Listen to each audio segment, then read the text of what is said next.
Kimi, muling nagpakilig sa Itbulaga. Kiko Estrada muling sinurpresa si The Barkads Miles Ocampo, sa birthday celebration naman ito sa Itbulaga. Kiko Estrada looking forward sa future projects nila ni Miles. Kiko nakilala na rin, ang pamilya ni Miles. Ngayong unang araw nga ng Mayo, May 1, 2024, ay nag-perform si The Barkads Miles sa EB Stage, bilang parte ng kanyang birthday celebration ngayong Miyerkules. Dito nga ay nagbigay ng mensahe ang mga The Barkads kay Miles, gaya ni Tash, Karen, Riza, Maine, at syempre ang TVJ. Nagbigay din ng mensahe ang mga kasama ni Miles sa Pajak Princess. Bumati din sa kanya si Miss Sara Labati, at sinabi pa nga niya dito, na sana daw ay lahat ng wish ni Miles ay matupad, isa na nga daw doon, ay ang Kimi. Kung saan sinabi nga nito na, sana lahat ng wish mo ay matupad, isa doon yung pinakakinikilig ako, ang Kimi.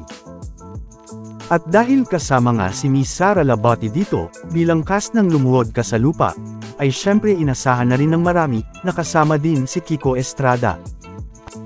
Na kung saan ay bumati din nga kay Miles, at nagbigay ng mensahe. Na kaya naman pala kinikilig na naman si Maine, matapos nilang sabihin na may mga babati pa kay Miles. Samantala, may wish naman si Kiko para kay Miles, na sana daw ay maabot ni Miles ang lahat ng mga pangarap nito sa buhay. Sinabi pa nga nito, na sana daw ay makatrabaho niya si Miles soon. Na maririnig pa nga na ang mga studio audience at mga The Barkads, ay kinilig sa paglabas pa lang ni Kiko sa LED screen. Teleserye na kaya ito ng Kimi? O mapapanood na rin sila sa big screen? Na talaga namang matagal nang hinihintay at nire-request ng mga Team Kimi, sa buong mundo. Dahil nga dito, ay talaga namang marami na namang kinilig, muling comment at request pa nga ng ilan, na sana nga daw ay magkaroon ng project ang Kimi, sa teleserye man, sitcom, o sa movie. Na matatandaang napag-usapan na rin natin noon. Matapos ngang sabihin ni Bossing sa isa niyang interview, na magbabalik MMFF siya, at kung sino man ang makakasama niya dito, secret daw muna. Malay nga natin ay ang ilan sa mga The Barkads, at ang Kimi, ang makakasama dito ni Bossing. Samantala, bumati din at nagbigay ng mensahe ang mommy at mga kapatid ni Miles dito, na naging dahilan nga, para maging emosyonal si Miles sa kanyang birthday celebration sa Itbulaga.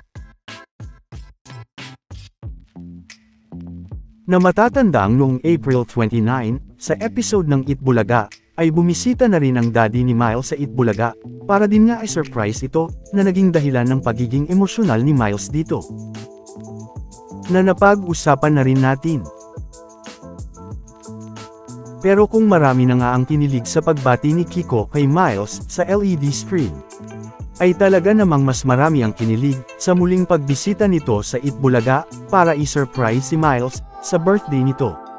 Makikita pa ngang unang nagulat si Boss Joey nang makita si Kiko Estrada, at makikita naman ang reaksyon ni Maine nang makita si Kiko, na napasigaw na nga lang sa kilig, lalo na't may hawak palang bulaklak si Kiko para kay Miles. Ganun din naman si Miles na nagulat din.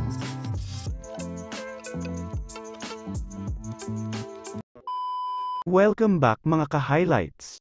Bago tayo magpatuloy ay maaaring mag-subscribe at i-click ang notification bell para updated kayo sa mga susunod pang videos, at paki-like na rin ang video, share at mag-comment na rin. Maraming salamat po. Dito nga, ay makikitang una na niyang nilapitan si Miles, binaso at binigay ang bulaklak. Hindi lang yan, dahil gaya ng dati, ay nilapitan at niyakap din ni Kiko si Bossing, si Tito Sen, at si Boss Joey. Nag-hello naman ito kay Karen, at kinamayan naman si Maine. Dahil nga dito, ay maraming humanga kay Kiko, dahil bukod sa pinakita nitong paggalang, at pagpapakita ng respeto sa TVJ, ay makikita din ang pagiging mabuting tao nito, na napansin nga ng mga netizens.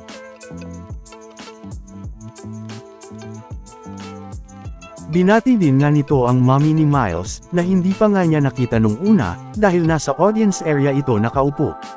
Kung saan ay tinawag niya nga itong Nay at nag-hello. Nay! Na makikita pa nga ang naging reaksyon dito ng mommy ni Miles, ganun din ang kapatid nito. Samantala, dito nga ay nabanggit din ni Kiko, na malapit lang ang location ng taping niya sa studio ng Itbulaga, kaya dumalaw na rin siya, para i-surprise si Miles. Nagpasalamat din ito, sa mga sumusuporta sa kanilang programa na Lumuhod Ka sa Lupa.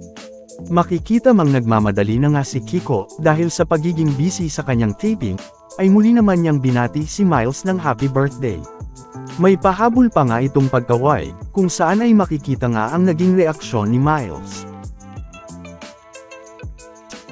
Pinagmano pa nga ni Tito Sen si Kiko sa mommy ni Miles, bago siya bumalik sa taping, na matatandaang nakaupo din kasama ang mga audience. Dito nga, ay makikita ang naging reaksyon dito ng mommy ni Miles, ganun din ang mga kapatid nito, matapos itong gawin ni Kiko. Kaya naman, marami ang mga humanga kay Kiko Estrada, dahil sa kabila ng pagiging busy nito sa taping, ay nakapagbigay pa siya ng oras para i-surprise si Miles sa Itbulaga.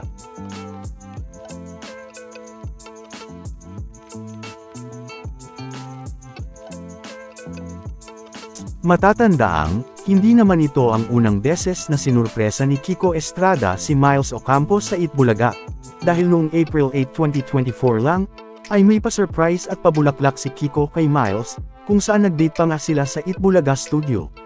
Na talaga namang nagpakilig sa marami, Team Bahay Man, Team Online, Team Abroad, o Team Replay. Samantala, may pahabol pa nga si Miles dito, matapos umalis ni Kiko, na wala na daw ba, dahil tila nabitin nga ito sa nangyari, dahil saglit lang ang pagbisita ni Kiko sa studio, para i-surprise siya. Pero, matatandaang, nauna nang nagbiro si Boss Joey kay Miles, na may surprise guest daw sila, para i-surprise si Miles. Makikita pa nga ang naging reaksyon dito ni Maine at Miles, matapos niya itong sabihin. Biro pa nga dito ni Boss Joey, na joke nga lang daw ito. Na tila nagbigay na nga ng clue sa pagbisita ni Kiko. Samantala, narito naman, ang iba pang comments, na talaga namang muling kinilig, dahil sa pagbisita ni Kiko Estrada sa Itbulaga, para i-surprise si Miles sa birthday nito.